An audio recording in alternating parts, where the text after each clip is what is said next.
শুরু করছি শ্রীমদ্ ভগবদ্গীতার দ্বিতীয় পাঠ।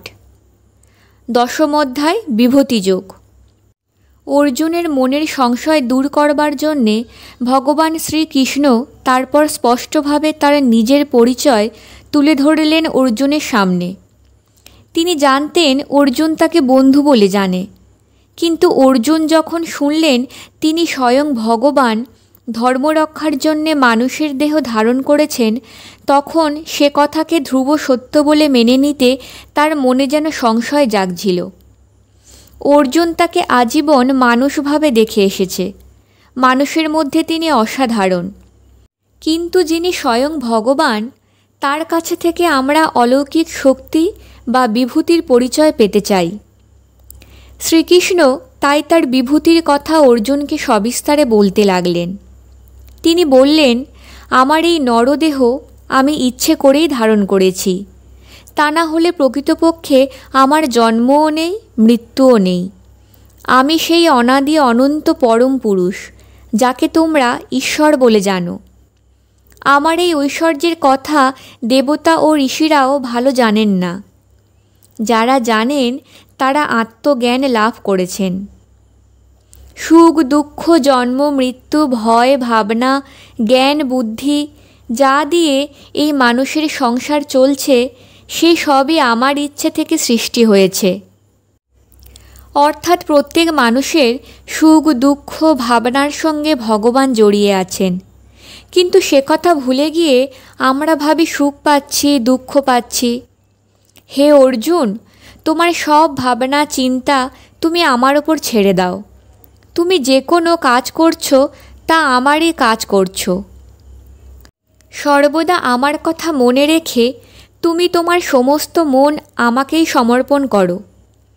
যারা এইভাবে সমস্ত মন প্রাণ দিয়ে আমার কাছে নিজেদের সমর্পণ করে, আমি তাদের সৎ বুদ্ধি দিই, কল্যাণ বুদ্ধি দিই।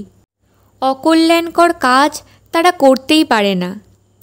যারা এইভাবে নিজেদের আমার কাছে ছেড়ে দেয়, আমি নিজের হাতে তাদের মনের অন্ধকার দূর করে জ্ঞানের আলো জ্বেলে দিই, যে আলোতে তারা তখন পরমানন্দময় সব কিছু জানতে পারে। তখন অর্জুন হাত জোড় করে বললেন, হে পুরুষোত্তম, হে দেব, তোমার কথায় আমার মনের অন্ধকার ক্রমশ দূর হয়ে যাচ্ছে। তোমার কথা শুনে আনন্দে আমার মন ভরে উঠছে। তোমার বিভূতির কথা আমি শুনতে চাই। তখন ভগবান শ্রীকৃষ্ণ বললেন, হে অর্জুন, সব জীবের ভেতরে যে অমর আত্মা আছে, আমি সেই অমর আত্মা। আমাকে ঘিরে জীব জন্মাচ্ছে, জীবন ধারণ করছে, আবার মরেও যাচ্ছে। এই জন্ম ও মৃত্যুর নিত্য খেলার মধ্যে আমি আছি অবিনশ্বর। দ্বাদশ আদিত্যের মধ্যে আমি বিষ্ণু, জ্যোতিষ্ক মধ্যে আমি সূর্য, মরুদ্গণের মধ্যে আমি মরীচি এবং নক্ষত্র সকলের মধ্যে আমি চন্দ্র, বেদ সকলের মধ্যে আমি সামবেদ, দেবতাগণের মধ্যে আমি ইন্দ্র, ইন্দ্রিয়গণের মধ্যে আমি মন, প্রাণীগণের মধ্যে আমি চেতনাস্বরূপ, রুদ্রগণ মধ্যে আমি শঙ্কর, যক্ষ ও রাক্ষসগণের মধ্যে আমিই কুবের, অষ্টবসুর মধ্যে আমিই পাবক, পর্বত সকলের মধ্যে আমিই সুমেরু। হে পার্থ, পুরোহিতগণের মধ্যে আমাকে বৃহস্পতি বলিয়া জানিবে, সেনাপতিগণের মধ্যে আমিই কার্তিকেয় ও জলাশয়ের মধ্যে আমিই গঙ্গা, মহর্ষিগণের মধ্যে আমিই ভৃগু, অক্ষর মধ্যে আমি একাক্ষর ওঙ্কার, যজ্ঞ মধ্যে আমিই জপযজ্ঞ, স্থাবরগণের মধ্যে আমি হিমালয়, বৃক্ষ সকলের মধ্যে আমি অশ্বত্থ, দেবর্ষিগণের মধ্যে আমি নারদ, গান্ধর্বগণের মধ্যে আমি চিত্ররথ, সিদ্ধগণের মধ্যে আমি কপিল মুনি, ধেনুদের মধ্যে আমি কামধেনু, নাগদের মধ্যে আমি বাসুকী, ঘোড়ার মধ্যে আমি ঐচ্যশ্রবা, আমি হাতির মধ্যে ঐরাবত, আমি মানুষের মধ্যে রাজা, দৈত্যের মধ্যে প্রহ্লাদ, অস্ত্র সকলের মধ্যে আমি বজ্র, গ্রাসকারীগণের মধ্যে আমি কাল, পশুগণ মধ্যে আমি সিংহ, পক্ষীগণ মধ্যে আমি গরুড়। বিদ্যার মধ্যে আমি মোক্ষ বিদ্যা, মাসের মধ্যে অগ্রহায়ণ, ঋতুর মধ্যে বসন্ত। যদুকুলে আমিই কৃষ্ণ, পাণ্ডবদের মধ্যে আমিই অর্জুন। প্রত্যেক প্রাণীর ভেতরে আছে যে কাম, যার জন্য নব নব প্রাণীর উৎপত্তি, আমিই হলাম সেই কাম। আমিই সব শক্তির আধার। বেগ বান গণের মধ্যে আমি বায়ু, শস্ত্রধারী গণের মধ্যে আমি রাম, জলজন্তুগণের মধ্যে আমি মকর, নদ নদীর মধ্যে আমিই জাহ্নবী। হে অর্জুন, আমি সৃষ্টির আদি মধ্য অন্ত। বিদ্যা মধ্যে আমি আধ্যাত্মবিদ্যা, তার্কিক গণের মধ্যে আমি তর্কবিদ্যা, অক্ষর সকলের মধ্যে আমি অকার, সমাস মধ্যে আমি দ্বন্দ্ব সমাস। আমি অক্ষয় কালস্বরূপ ও আমি কর্মফল প্রদানকর্তা বিধাতা। সংহারকারীদের মধ্যে আমি মৃত্যু, ভবিষ্যৎ উৎপত্তির হেতুও আমি। নারীগণ মধ্যে আমি কীর্তি, শ্রী, স্মৃতি, মেধা, ধৃতি ও ক্ষমা। সামবেদ মধ্যে শ্রেষ্ঠ মন্ত্র বৃহৎসাম, ছন্দগুলির মধ্যে গায়ত্রী। ছলনাকারীদের মধ্যে আমি দ্যুতক্রিয়া, তেজস্বীদের মধ্যে আমি তেজ, বিজয়ীদের মধ্যে আমি জয়, ব্যবসায়ীগণের মধ্যে আমি ব্যবসায়ী, সাত্ত্বিকগণের মধ্যে আমি সত্যগুণ, যাদব বংশীয়দের মধ্যে আমি বাসুদেব, পাণ্ডবদের মধ্যে আমি ধনঞ্জয়, মুনিগণের মধ্যে ব্যাস, কবিগণের মধ্যে আমি শুক্রাচার্য, দমনকারীদের মধ্যে আমি দণ্ড, গোপনীয় বিষয়ে আমি মৌন, জ্ঞানীগণ মধ্যে আমি তত্ত্বজ্ঞান। হে অর্জুন, সকল জীব সৃষ্টির বীজস্বরূপ আমি। সেজন্য আমি ছাড়া পৃথক থাকিতে পারে বিশ্বব্রহ্মাণ্ডে এমন কিছু নাই। হে পরন্তপ, আমার দিব্য বিভূতি অনন্ত, আমি সংক্ষেপে কিছু তোমায় বলিলাম। এই বিশ্বে যাহা কিছু শ্রীযুক্ত, সে সমস্ত আমারই তেজের একটি অংশমাত্র জানিবে। হে অর্জুন, আমার বিভূতির শেষ নেই, কত আর তোমাকে বলবো।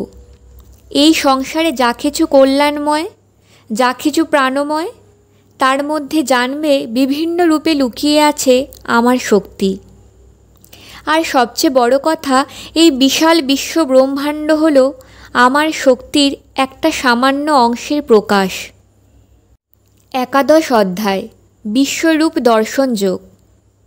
অর্জুন বললেন, হে ভগবান, তুমি দয়া করে যে পরম গোপনীয় আত্মজ্ঞান আমাকে বুঝিয়ে দিয়েছ, তাতে আমার মনের সব ভ্রম দূর হয়েছে। হে পরমেশ্বর, তুমি যা বললে সবই সত্য, কিন্তু তুমি দয়া করে তোমার অলৌকিক রূপরাশি দর্শন করাও। শ্রী ভগবান তখন অর্জুনকে তার অনন্ত বিশ্বরূপ দর্শন করালেন। তিনি বললেন, আমার শরীরে দ্বাদশ আদিত্য চন্দ্র, অষ্টবসু, 11 রুদ্র, 2 জন অশ্বিনী কুমার, 49 বায়ু, আরও অনেক অত্যাশ্চর্য বস্তু যা আগে দর্শন করনি। তা দেখো, আমি তোমাকে দিব্যচক্ষু দিতেছি, কারণ তাছাড়া সাধারণ চক্ষু দিয়ে আমাকে দর্শন করা যায় না। অর্জুন তখন শ্রীকৃষ্ণের অলৌকিক রূপ, অসংখ্য মুখ, চক্ষু, অলঙ্কার, অস্ত্র, স্বর্গীয় মাল্য, বস্ত্র, গন্ধ, অনুলেপন সমন্বিত অসীম অতি উজ্জ্বল দেহ দেখতে পেলেন। সমস্ত বিশ্বজগৎ নানাভাবে বিভক্ত হয়ে সেই দেহে অবস্থান করছে। অর্জুন পরম বিস্ময়ে মুগ্ধ ও রোমাঞ্চিত হয়ে মাথা নিচু করে হাত জড়ো করে তার স্তব করতে লাগলেন।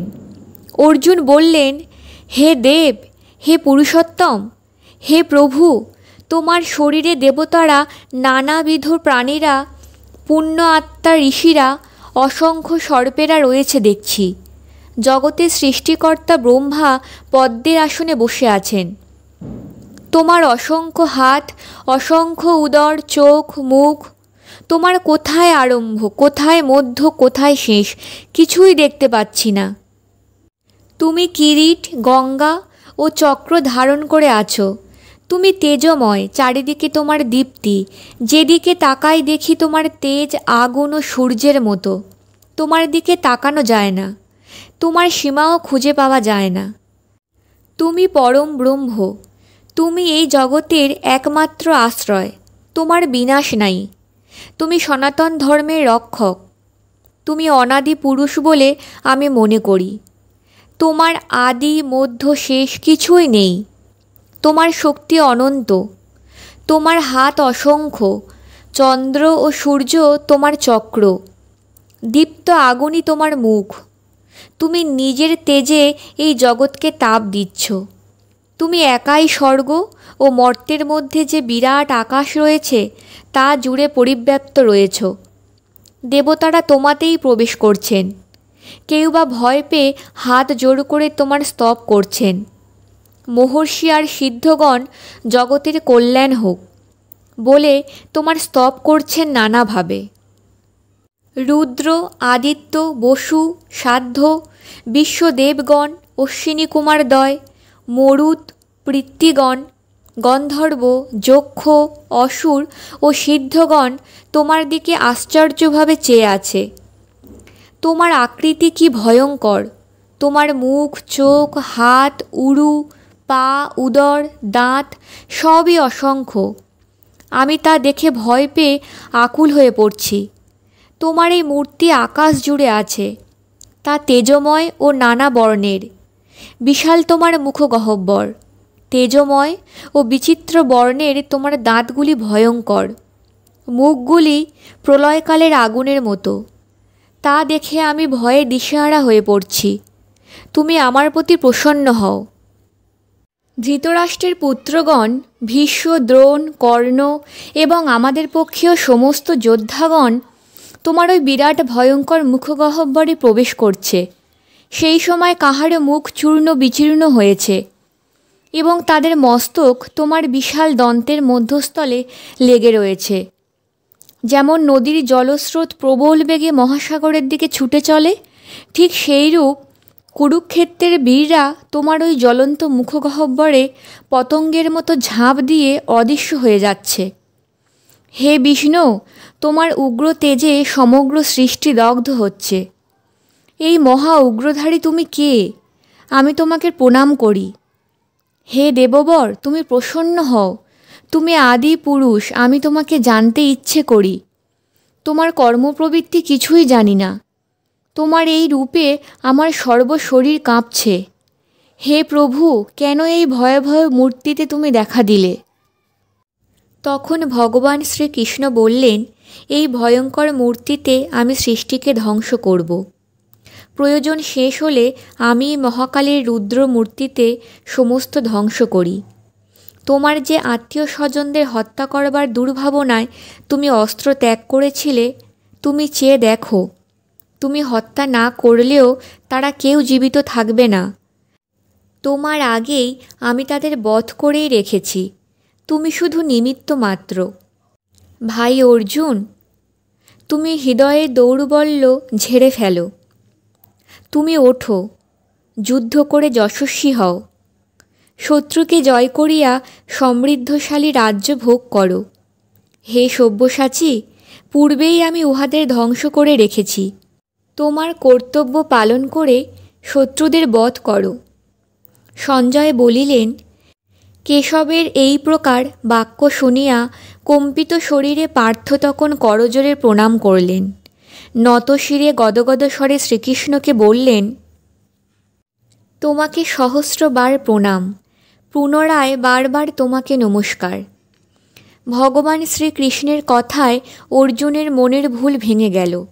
তিনি বুঝতে পারলেন, এতদিন বন্ধু বলে, সখা বলে, মানুষ বলে যাকে জেনেছেন তিনি স্বয়ং ভগবান। তিনি ভগবান স্বয়ং। অসীম করুণায় তিনি তার সহায় হয়েছেন। তাই তিনি নতজানু হয়ে বললেন, হে প্রভু, বন্ধু বলে, সখা বলে তোমাকে অজ্ঞানবশত কত অন্যায় কথা হয়তো বলেছি, কত ভুল করেছি। দয়া করে সেসব ত্রুটি মার্জনা করো। আজ আর আমার কোনো ভ্রান্তি নেই, আমি জেনেছি তুমিই পরম দেবতা, তুমিই এই সৃষ্টির পালক। তুমিই বায়ু, তুমিই যম, তুমিই অগ্নি, তুমিই বরুণ, তুমিই চন্দ্র। তুমিই পরম দেবতা, তুমিই এই সৃষ্টির পালক, তুমিই গুরুর গুরু, ত্রিভুবনে অদ্বিতীয়। হে দেব, পিতা যেমন পুত্রের অপরাধ ক্ষমা করে, সখা যেমন সখার অপরাধ ক্ষমা করে, তেমনি আমার সব অপরাধ তুমি ক্ষমা করো। তোমার এই ভয়ঙ্কর রুদ্র মূর্তি তুমি সংবরণ করে নাও। তার পরিবর্তে দয়া করে একবার তোমার সেই মূর্তি দেখাও, শঙ্খচক্র গদা পদ্মধারী তোমার সেই মনোহর চিরসুন্দর রূপ একবার দর্শন করাও। তখন ভগবান শ্রীকৃষ্ণ সেই বিশ্বরূপ সংবরণ করে অর্জুনের মনের ইচ্ছা পূরণ করলেন। চতুর্ভুজ নারায়ণের মধুর মূর্তিতে প্রকট হলেন। আনন্দে ভরে গেল অর্জুনের মন। কেটে গেল মনের সব সংশয়, সব সন্দেহ, সব দুশ্চিন্তা। আবার মানব মূর্তি ধারণ করলেন শ্রীকৃষ্ণ। বললেন, হে অর্জুন, আজ তুমি আমার যে মূর্তি দেখলে, বেদ পড়ে শত শত যজ্ঞ করে সারা জীবন তপস্যা করেও লোকে তা দেখতে পায় না। আমাকে ভালোবেসে যে তার ভালো মন্দ সব আমাতেই সমর্পণ করে, আমি তাকেই আমার এই মধুর রূপে দেখা দিই। দ্বাদশ অধ্যায় ভক্তিযোগ। অর্জুন বিশ্বরূপ দর্শন করে শ্রীকৃষ্ণকে জিজ্ঞাসা করলেন, হে কেশব, যিনি তোমার উদ্দেশ্যে কর্ম করে তোমারই আরাধনা করেন আর যিনি নির্গুণ ব্রহ্মের আরাধনা করেন, এই দুয়ের মধ্যে কে শ্রেষ্ঠ যোগী? শ্রীকৃষ্ণ তখন বললেন, দুজনেই বড়, তবে যিনি আমার সেবা করেন তিনিই শ্রেষ্ঠ। যিনি নির্গুণ ব্রহ্মের উপাসনা করেন তিনিও প্রকৃতপক্ষে আমারই সেবা করেন। তবে নির্গুণ ব্রহ্মের সেবা করলে কষ্ট বেশি হয়। যারা আমার ওপরে সমস্ত কর্মের ভার দিয়ে আমারই ধ্যান ও উপাসনা করেন, তাদের আমি সংসার থেকে উদ্ধার করি। তাই তুমিও সেইভাবে আমারই আরাধনা করো। আমাতে মন স্থির করতে না পারলে অন্য কিছুতে মন স্থির করে যোগাভ্যাস করো। যদি তাও না পারো তবে আমার উদ্দেশ্যেই শুধু কর্ম করো। যদি তাও না পারো তবে কোনো কর্মের ফলে লোভ করো না। আমাতেই সব কর্মের ফল দিয়ে তুমি নিশ্চিত হও। কর্মফলের ত্যাগই চূড়ান্ত শান্তি ও তৃপ্তি লাভ করা যায়। যে ভক্ত কাউকে বিদ্বেষ করে না, সকলকে ভালোবাসে আর দয়া করে, সেই আমার প্রিয়। যে কাউকে কষ্ট দেয় না বা লোকের কোনো আচরণেই নিজে কষ্ট পায় না, সেই আমার প্রিয়। যার শত্রু ও মিত্রে সমান ভাব, নিন্দা ও প্রশংসায় সমান ভাব, আর সব অবস্থাতেই যে সন্তুষ্ট, সেই আমার প্রিয়। সবচেয়ে প্রিয় হল আমার সেই ভক্ত যিনি এই সমস্ত আচরণ পরম শ্রদ্ধার সঙ্গে করে থাকেন। ত্রয়োদশ অধ্যায় ক্ষেত্র ক্ষেত্রজ্ঞ বিভাগযোগ। অর্জুন বলিলেন, হে কেশব, প্রকৃতি, পুরুষ, ক্ষেত্র, ক্ষেত্রজ্ঞ এবং জ্ঞান ও জ্ঞেয় কি আমাকে বলুন। শ্রী ভগবান বললেন, এই শরীরই ক্ষেত্র এবং আত্মা ক্ষেত্রজ্ঞ। আমি সকল ক্ষেত্রেই ক্ষেত্রজ্ঞরূপে বিরাজিত। বুদ্ধি, প্রকৃতি, অহংকার ইত্যাদি চতুর্বিংশতি তত্ত্ব ও ইচ্ছা, দেশ প্রভৃতির নামই হল ক্ষেত্র। নিরহংকার, অহিংসা, ক্ষমা, অনাসক্তি, সমদর্শিতা, আধ্যাত্মজ্ঞান ইত্যাদি জ্ঞান। ইহার বিপরীতগুলি হল অজ্ঞান। একমাত্র জ্ঞেয় বস্তু পরম ব্রহ্ম। তিনি সর্বত্র হস্তপদ বিশিষ্ট ও নাসিকা চক্ষু বদন বিশিষ্ট। তিনি বিশ্বব্রহ্মাণ্ড ব্যাপ্ত, সবার হৃদয়ে তাহার স্থান। প্রকৃতি ও পুরুষ হল অনাদি, সমস্ত বিকার ও গুণ প্রকৃতিজাত। পুরুষ নির্বিকার, সাক্ষীস্বরূপ মাত্র। জীবের দেহে আপন বুদ্ধিতে অবিদ্যার জন্ম হয়, সেজন্য পুরুষ বিভিন্ন দেহে জন্মগ্রহণ করে ও ভোগ করে। প্রকৃতি ও পুরুষের এই সম্বন্ধ যে ব্যক্তি জানে সে মুক্তি লাভ করে। যোগীগণ কেহ ধ্যান যোগে, কেহ জ্ঞান যোগে, কেহ কর্মযোগে ব্রহ্মের উপাসনা করেন। ক্ষেত্র ও ক্ষেত্রজ্ঞের অবিদ্যাজাত সংযোগ হইতে জগতে সৃষ্টিকার্য চলে। প্রকৃতি সক্রিয়, পুরুষ নিষ্ক্রিয়। দেহে থেকেও আত্মা বন্ধনমুক্ত। এই সকল তথ্য যিনি জ্ঞাত হন তিনি পরম পদ লাভ করেন। 14 অধ্যায় গুণত্রয় বিভাগযোগ। শ্রীকৃষ্ণ বললেন, হে অর্জুন, এইবার তোমাকে সর্বশ্রেষ্ঠ জ্ঞানের কথা বলছি। আমি জগতের পিতা আর আমি প্রকৃতির মাতা। প্রকৃতি থেকে 3টি গুণ হয়, সত্ত্ব, রজ, তম। প্রত্যেক জীব প্রকৃতিরূপা মহামায়ার মায়ায় বদ্ধ। মহামায়া সত্ত্ব, রজ ও তম এই 3 গুণের রজ্জু দিয়ে সমস্ত জীবকে বেঁধে রেখেছেন। সত্ত্বগুণের লক্ষণ হল শান্ত ভাব, নির্মলতা, জ্ঞান, আনন্দ। রজগুণের লক্ষণ হল অনুরাগ, তৃষ্ণা, বাসনা, সুখের লালসা। তমগুণের লক্ষণ হল আলস্য, নিদ্রা, অজ্ঞান, ভ্রান্তি। সত্ত্বগুণ মানুষকে আনন্দের পথে টেনে নিয়ে যায়। রজগুণ মানুষকে কর্মচঞ্চল করে তোলে এবং তমগুণ মানুষের সমস্ত শক্তি আর সদিচ্ছাকে অন্ধকারে ঢেকে রাখে। সত্ত্বগুণ প্রবল থাকার সময় যদি কোনো লোকের মৃত্যু হয় তবে তার উত্তম লোকে গতি হয়। রজ প্রবল থাকলে মানুষের মধ্যে জন্ম হয়। তম প্রবল থাকলে পশুপক্ষীর মধ্যে জন্ম হয়।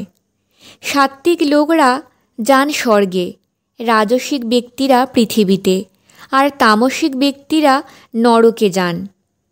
প্রকৃত শান্তি পেতে হলে মানুষকে এই 3 গুণকে অতিক্রম করতে হয়।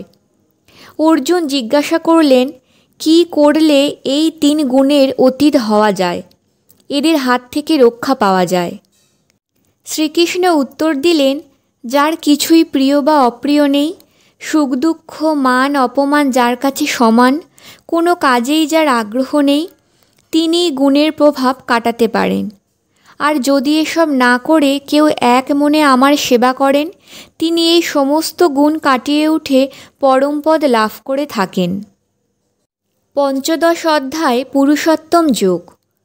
পুরুষ আর প্রকৃতির ব্যাখ্যা প্রসঙ্গে ভগবান শ্রীকৃষ্ণ অর্জুনকে বললেন, হে অর্জুন, পুরুষ আর প্রকৃতির এই নিত্য লীলার মধ্যে আমিই হচ্ছি পুরুষোত্তম। যারা পরম জ্ঞানী তারা জানেন যে এই সংসার হলো অসত্য গাছ। এর মূল আছে ওপরের দিকে আর শাখাগুলো হলো নিচের দিকে। অর্থাৎ এর যিনি মূল তিনি ব্রহ্ম, তিনি পুরুষোত্তম। এই সংসার বৃক্ষের যেসব শাখা তা সত্ত্ব, রজ ও তম এই 3 গুণের রসে শ্যামল। অহংকার ইত্যাদি এই সংসার তরুর শাখা। বেদ হলো এর পাতা। এই সংসার বৃক্ষের একেবারে ধ্বংস নেই, এটি প্রবাহক্রমে নিত্য। অনাসক্তি মনে আনতে পারলেই এই সংসার বৃক্ষ ছেদন করে পরমপদ পাওয়া যায়। মান, মোহ, আসক্তি, সুখ, দুঃখ এইসব ত্যাগ করতে পারলে সেই পরমপদ পাওয়া যায়। জীবাত্মা আমারই অংশ, তা মন ও ইন্দ্রিয় আঁকড়ে ধরে সংসারে জড়িয়ে থাকে। এইভাবে জীবাত্মা বিষয় ভোগ করে। যাদের কামনা বাসনা সংহত হয়েছে, যারা আত্মজ্ঞানের আলোতে পথ চলেন, যারা সুখে বা দুঃখে বিচলিত হন না, তারাই এই সংসার বৃক্ষের সেই মূলের কাছে গিয়ে পৌঁছাতে পারেন। তারাই পরমামুক্তি লাভ করেন। তখন আর তাদের জন্ম হয় না। এছাড়া প্রত্যেক লোক এক দেহ থেকে আরেক দেহে নিত্য যাতায়াত করে। যাদের আত্মজ্ঞান হয়েছে তারা স্পষ্ট এই ব্যাপার দেখতে পান এবং সেই সঙ্গে তারা দেখেন যে দেহের এই যাতায়াতের মধ্যে অবিচল হয়ে আছেন আত্মা। এই সংসারে 2 রকমের পুরুষ আছে, ক্ষয় পুরুষ আর অক্ষয় পুরুষ। ক্ষয় শব্দের মানে যার বিনাশ হয়। সেজন্যই সংসারের জীব সকলেরই ক্ষয় পুরুষ বলা হয়। আর যিনি অক্ষয় পুরুষ তার কোনো ক্ষয় নেই, কোনো মৃত্যু নেই, তিনি নির্বিকার, তিনি শুধু সাক্ষী। এই ক্ষয় আর অক্ষয় পুরুষের ওপরে আছেন পরমাত্মা অর্থাৎ ঈশ্বর। ষোড়শ অধ্যায় দৈবাসুর সম্পদ বিভাগযোগ। ভগবান শ্রীকৃষ্ণ বললেন, হে অর্জুন, সংসারে সাধারণত দুই প্রকৃতির লোক থাকে। এক ধরনের লোকদের বলা হয় দেব প্রকৃতি, আর আরেক ধরনের লোক হল অসুর প্রকৃতি। গত জন্মের কর্মফলের ফলে বিভিন্ন প্রকৃতি নিয়েই জন্মায় মানুষ। দেব প্রকৃতির লোকদের লক্ষণ হল তারা কোনো কিছুতে ভয় পায় না, দান করতে তাদের অপার আনন্দ, যজ্ঞ তপস্যা শাস্ত্রপাঠ ইত্যাদিতে তারা উৎসাহ পান। তারা সর্বদা সত্য কথা বলেন, কোনো কিছুতেই রেগে যান না। ত্যাগ, দয়া, ক্ষমা প্রভৃতি গুণ তাদের স্বভাবতই থাকে। তারা তেজস্বী, কোনো ক্ষুদ্রতা বা অন্যায়ের সঙ্গে তারা কোনো রকম আপোষ করে না, সেখানে তারা বজ্রের মতো দৃঢ় হয়। যারা অসুর প্রকৃতির লোক তাদের লক্ষণ হল ক্রোধ আর অভিমান থাকে।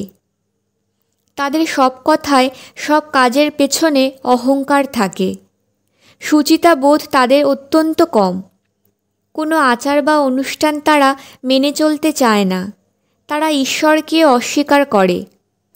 তারা মনে করে জীবনে ধর্মের কোনো দরকার নেই। তারা জানে জগতে যে জীব সকল উৎপন্ন হয়ে চলেছে তার পেছনে কাম ছাড়া আর কিছুই নেই। প্রত্যেক জিনিসকে তারা ব্যক্তিগত ভোগের বিষয়বস্তু রূপে দেখে। ভোগ করতে না পেলেই সেই বিষয়ের ওপরে রাগ হয় তাদের। তারা নিজেদের ঐশ্বর্য দেখার জন্য সব সময় আড়ম্বর ভালোবাসে।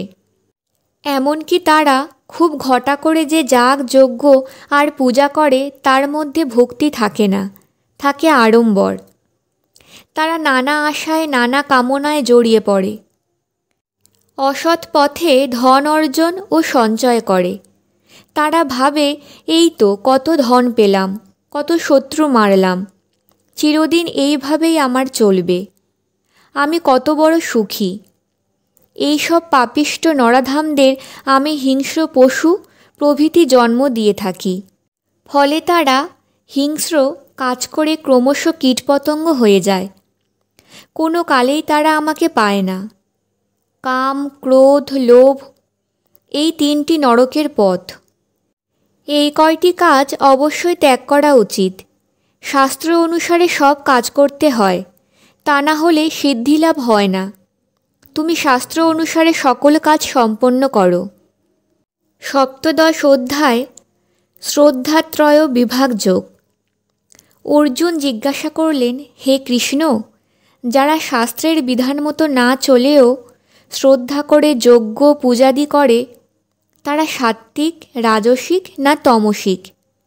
শ্রী ভগবান বললেন, যার যেমন মনের ভাব তার তেমন শ্রদ্ধা বা নিষ্ঠা হয়ে থাকে। যার শ্রদ্ধা যেমন সাত্ত্বিক, রাজসিক বা তামসিক তার তেমনিই স্বভাব। সাত্ত্বিক লোকে দেবতার পূজা করেন, রাজসিক লোকে যক্ষ বা রাক্ষসদের পূজা করে, আর তামসিক লোকে ভূত প্রেতের পূজা করে থাকে। যারা দম্ভ ও অহংকার বশে কঠোর তপস্যা করে তারা তাদের দেহস্থিত আমাকেই কষ্ট দেয়। এরা অসুর স্বভাবের। প্রকৃতিভেদে খাদ্য, যজ্ঞ, তপস্যা, দান এগুলো 3 প্রকারের হয়ে থাকে, যাতে আয়ু, উৎসাহ, বল, স্বাস্থ্যের উন্নতি হয়। যা সরস ও স্নিগ্ধ, যার ফল দীর্ঘকাল শরীরে থাকে, এইরূপ খাদ্য সাত্ত্বিক লোকের প্রিয়। অতিরিক্ত তিতো, টক, অতি নোনতা, অতি গরম, ঝাল, রুক্ষ ও ঝাঁঝালো খাদ্য রাজসিক লোকের প্রিয়। এতে দুঃখ, শোক ও রোগ জন্মায়। শুকনো, দুর্গন্ধ, বাসি, উচ্ছিষ্ট খাদ্য তামসিক লোকের প্রিয়। যে যজ্ঞকারী ফলের আশা না করে শ্রদ্ধার সঙ্গে যজ্ঞ করেন তিনি সাত্ত্বিক। যিনি ফলের আশায় এবং নিজেকে ধার্মিক বলে প্রচার করার জন্যে যজ্ঞ করেন তিনি রাজসিক। আর যারা শাস্ত্রবিধি পরিত্যাগ করে দক্ষিণা আর শ্রদ্ধা বাদ দিয়ে গতানুগতিকভাবে যজ্ঞ করেন তারা তামসিক। তপস্যাও 3 রকমের হয়। এক রকম হলো শারীরিক তপস্যা, অর্থাৎ পূজা অর্চনা, শুচিতা, ব্রহ্মচর্য পালন, অহিংসা ইত্যাদি। দ্বিতীয় হলো বাচনিক, অর্থাৎ সদুপদেশ দান, সদ আলোচনা, ভগবদ নাম বা মহিমা কীর্তন ইত্যাদি। তৃতীয় হলো মানসিক তপস্যা, অর্থাৎ সর্বদা সত্য কথা বলা, সর্বদাই প্রসন্ন চিত্তে থাকা, সরলতা ও সংযম। ফলাফলের আশা না রেখে যারা শ্রদ্ধার সঙ্গে এই তপস্যা করেন তারা হলেন সাত্ত্বিক। যারা নামের জন্য, যশের জন্য এইসব তপস্যা করেন তারা হলো রাজসিক। আর যারা নিজেদের প্রতিষ্ঠার জন্যে, স্বার্থের জন্যে, পরের অনিষ্ট বা ক্ষতি করার জন্যে এইসব তপস্যা করেন তারা হলো তামসিক। এই রকম দানেরও 3টি প্রকারভেদ আছে। যারা সাত্ত্বিক দাতা তারা উপকারের আশা না রেখেই দান করে থাকেন। যারা সবসময় উপকার পাওয়ার আশায় দান করেন তারা হলো রাজসিক দাতা। আর যারা তাচ্ছিল্যের সঙ্গে দান করেন এবং উপকার পাওয়ার আশায় দান করেন তারা হলো তামসিক দাতা। শ্রদ্ধা করে করলেই যজ্ঞ দান তপস্যাতে ফল পাওয়া যায়। তা না হলে ইহ পরলোকে কোথাও শ্রদ্ধা ছাড়া যজ্ঞাদিতে কল্যাণ হতে পারে না। অষ্টাদশ অধ্যায় মোক্ষযোগ। অর্জুন জিজ্ঞাসা করলেন, হে ভগবান শ্রীকৃষ্ণ, তুমি যে সন্ন্যাস আর ত্যাগের কথা বলছ, এই দুয়ের মধ্যে কী প্রভেদ তা তুমি ভালো করে বুঝিয়ে বলো। শ্রী ভগবান বললেন, কাম্য ফলের ত্যাগ হল সন্ন্যাস, আর সমস্ত কর্মের ফল কামনা ত্যাগ হল প্রকৃত ত্যাগ। পণ্ডিতেরা এইরূপ বলে থাকেন। যজ্ঞ দান তপস্যা এগুলি ত্যাগ করা যায় না, তবে করতেই হয়, কারণ এতে মন পবিত্র হয়। নিত্যকর্ম ছেড়ে দিলে পাপ হয়, ইহা তামসিক ত্যাগ। কষ্টকর ভাবিয়া কর্মত্যাগ করলে তাকে বলা হয় রাজসিক ত্যাগ। কর্মফলের ওপর লোভ না করিয়া কর্ম করলে তাকে বলা হয় সাত্ত্বিক ত্যাগ। জ্ঞান, কর্ম ও কর্তব্য এই 3টি সাত্ত্বিক, রাজসিক ও তামসিক হয়। বুদ্ধি ও সুখও 3 প্রকার হয়ে থাকে। সর্বজীবে আত্মজ্ঞানই সাত্ত্বিক জ্ঞান। যে জ্ঞানের ফলে বিভিন্ন প্রাণী পৃথক পৃথক ভাব এবং প্রকৃত ভাবের অন্তরাত্মাকে বোঝায়, সেই জ্ঞান হলো রাজসিক জ্ঞান। দেহ বা প্রতিমা ইত্যাদিতে ঈশ্বর এইটুকু বলে যে বুদ্ধি, সেই যুক্তিহীন প্রমাণহীন তুচ্ছ জ্ঞানকে তামসিক জ্ঞান বলা হয়। যার কামনা বা আসক্তি নেই, যার অনুরাগ বা বিদ্বেষের বুদ্ধি নেই, যিনি শুধু কর্তব্য করছেন বলে মনে করে এই ভেবে কাজ করেন, তিনিই সাত্ত্বিক কাজ করেন। যার ফল লাভের ইচ্ছা বা আমি করি বলে বুদ্ধি আছে, তিনি বহু কষ্ট করে যে কাজ করেন তাকে রাজসিক কাজ বলা হয়।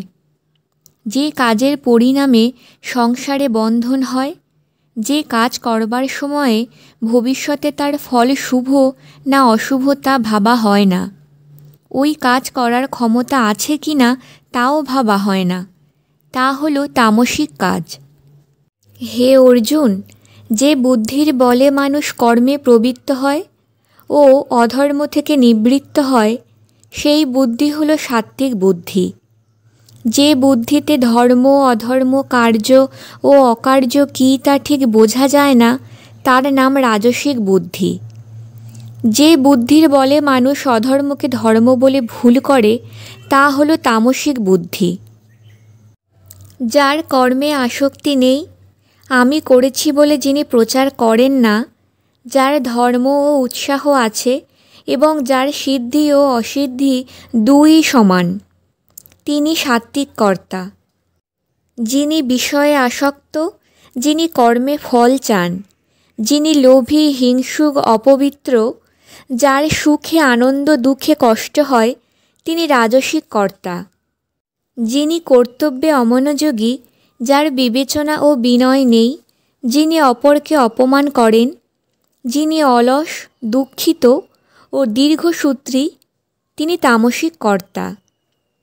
যে সুখ প্রথমে বিষের মতো লাগে কিন্তু পরিণামে লাগে অমৃতের মতো, তা সাত্ত্বিক সুখ। যা প্রথমে অমৃতের মতো লাগে কিন্তু পরিণামে বিষের মতো লাগে, তা রাজসিক সুখ। আর যে সুখ আগে ও শেষে সর্বদা বিষের মতো লাগে, তা তামসিক সুখ। যেমন নিদ্রা, আলস্য থেকে যে সুখ হয়। তাই কোনো বস্তুই এই তিনটি গুণের প্রভাবমুক্ত নয়। ব্রাহ্মণ, ক্ষত্রিয়, বৈশ্য ও শূদ্র, এই চারটি জাতির কর্ম চার প্রকার। যেমন ব্রাহ্মণের কাজ শাস্ত্রপাঠ, যাগযজ্ঞ, পূজা ইত্যাদি। ক্ষত্রিয়ের কাজ যুদ্ধ ও রাজ্য চালনা।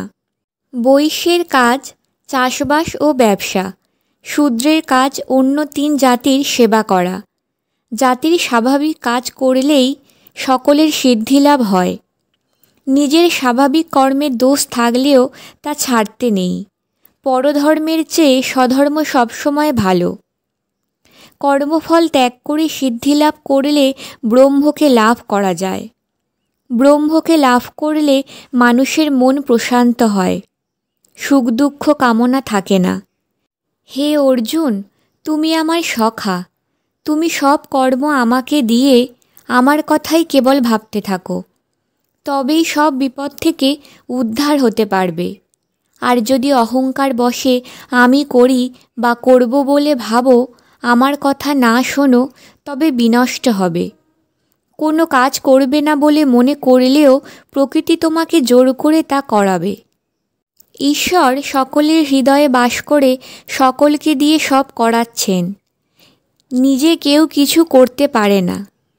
তুমি সব ছেড়ে দিয়ে এক মনে আমারই কথা ভাবো, আমাকেই ভক্তি করো, আমারই উদ্দেশ্যে সব কাজ করো, তবে তুমি আমাকে পাবে। তুমি আমার একান্ত প্রিয়। সকল কর্ম, সকল ধর্ম ছেড়ে দিয়ে কেবলমাত্র আমারই শরণ লও। তোমার আর কোনো দায় থাকবে না। সকল পাপ থেকে আমি তোমাকে মুক্ত করব। শ্রীকৃষ্ণ অর্জুনকে বললেন, সখে, আমি যে তোমাকে এই শাস্ত্র ব্যাখ্যা করে বোঝালাম, তোমার অজ্ঞতা দূর হলো তো? মনোযোগ দিয়ে সব কথা শ্রবণ করেছ তো? অর্জুন বললেন, এই শাস্ত্র বিচার শুনে আমার অজ্ঞতা ও সন্দেহ দূর হয়েছে। আমি তোমার কথা শুনব। আমার কর্তব্য কর্ম আমি পালন করব। তখন অর্জুন জয় পরাজয়, মান অপমান, পাপ পুণ্যের চিন্তা পরিত্যাগ করে ধনুর্বাণ ধারণপূর্বক যুদ্ধে ব্রতী হলেন। পরিশেষে সঞ্জয় ধনঞ্জয়কে বললেন, মহারাজ, এই যে আপনাকে শ্রীকৃষ্ণ ও অর্জুনের কথোপকথন বললাম, এ আমি ব্যাসের কৃপায় সাক্ষাৎ শ্রীকৃষ্ণের মুখে শুনেছি। শ্রীকৃষ্ণের এই বিশ্বরূপের কথা, তার এই উপদেশের কথা মনে হওয়ায় বারবার আমার রোমাঞ্চ হচ্ছে। এ কথা স্থির জানবেন মহারাজ, যে পক্ষে স্বয়ং ভগবান শ্রীকৃষ্ণ সারথি আর মহাবীর অর্জুন রথী, সে পক্ষের জয় অনিবার্য। আজও প্রতিটি মানুষের অন্তরে পরম পুরুষ নিষ্ক্রিয় সারথি হয়ে বিরাজ করছেন। তাকে জানা, তাকে চেনা, এটাই হলো জীবের সারা জীবনের সাধনা। এখানেই শ্রীমদ্ ভগবদ্গীতা সমাপ্ত হল। হরে কৃষ্ণ। পরবর্তী ভিডিওর বিষয় শ্রীমদ্ ভগবদ্গীতার মাহাত্ম্য বর্ণনা।